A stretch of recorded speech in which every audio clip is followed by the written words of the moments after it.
চনত বিটিচি ইলেকশ্যনত আমি বিপিএফৰ হাগ্ৰামা মহিলাৰীক আমি দেখিবলৈ পাইছিলোঁ যে 5টা প্ৰতিশ্ৰুতি দিছিল।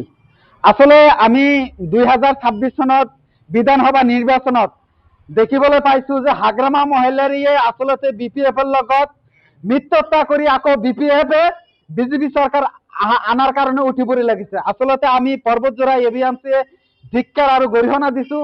আচলতে হাগ্ৰামা মহিলাৰীক সকীয়াই দিব খুজিছোঁ যে হাগ্ৰামা মহিলাৰী সংখ্যালঘু ৰাজলৈ ৰাজনীতি কৰা বন্ধ কৰক।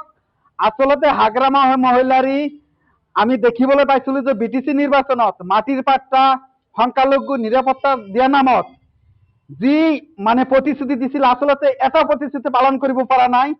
আকৌ বিজেপি চৰকাৰ আনাৰ কাৰণে আচলতে হাগ্ৰামা মহিলাৰীয়ে উঠি পৰি লাগিছে। আমি এডিএমচিয়ে বিটিচিত হাগ্ৰামা মহিলাৰীক সকীয়াই দিব খুজিছোঁ আৰু সংখ্যালঘু ৰাইজক আহ্বান জনাইছোঁ, আচলতে বিপিএফক এটা ভোট দেওয়া মানে বিজেপিয়ে 2টা ভোট পোৱা। আমি সংখ্যালঘু ৰাইজক বিশেষকৈ বিটিচিৰ ৰাইজক আহ্বান জনাইছোঁ যে বিজেপি চৰকাৰ এটা সাম্প্ৰদায়িক দল, বিজেপি দল এটা সাম্প্ৰদায়িক দল, মুছলমান বিৰোধী দল। আচলতে বিজেপি আৰু বিপিএফ একে টকাৰ ইপিটি। আচলতে আমি ৰাইজক আহ্বান জনাইছোঁ বিজেপি বিপিএফক বৰ্জন কৰাৰ কাৰণে আৰু চৰকাৰ নিশ্চিতভাৱে হাগ্ৰামা মহিলাৰী উঠি পৰি লাগিছে বিপিএফ চৰকাৰ আনাৰ কাৰণে।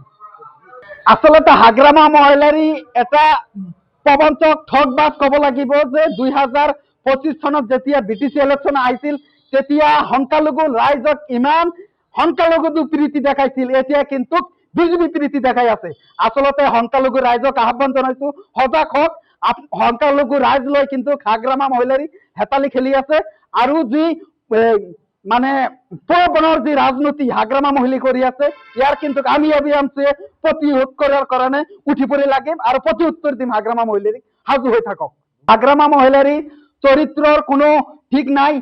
ভোটৰ আগত যেতিয়া ইউপিপিএল আৰু বিজেপিৰ লগত মিত্ৰতা আছিল বুলি আমি দেখিবলৈ পাইছিলোঁ, তেতিয়া কিন্তু হাগ্ৰামা মহিলাৰী স্পষ্টভাৱে কৈছিল যে আমি ভোট পোৱাৰ পিছত আমি কংগ্ৰেছৰ লগত যাম, কংগ্ৰেছৰ লগত আমাৰ লগত এলায়েন্স হ'ব।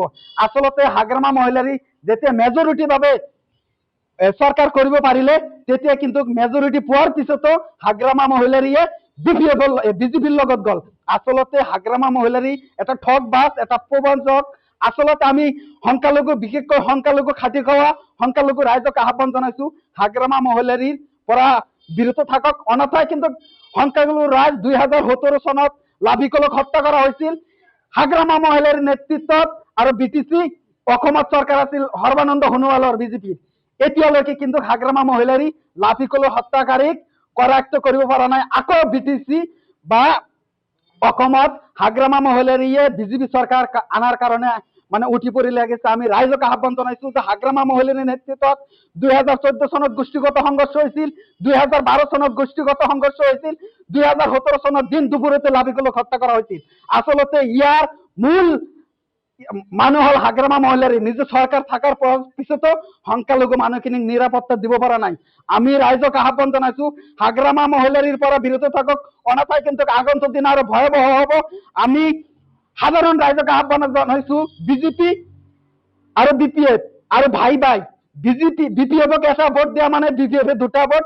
আমি আহ্বান জনাইছোঁ বিজেপিকো বৰ্জন কৰিব লাগে, বিপিএফকো বৰ্জন কৰাৰ কাৰণে আহ্বান জনাইছোঁ। আচলতে হাগ্ৰামা মহিলাৰী ভোট লোৱাৰ আগতে 5টা প্ৰতিশ্ৰুতি দিছিলে, আমি দেখিবলৈ পাইছোঁ এটা প্ৰতিশ্ৰুতি পালন কৰিব পৰা নাই। আচলতে হাগ্ৰামা মহিলাৰী ঠগবাজ। আচলতে অসমৰ ভিতৰত এজন মিছলীয়া মানুহ হ'ল হাগ্ৰামা মহিলাৰী, সুবিধাবাদী নেতা। এই সুবিধাবাদী নেতা আমাৰ নালাগে। যিকোনো খবৰৰ বাবে যোগাযোগ কৰক আমাৰ এই নম্বৰত 9181 307 221।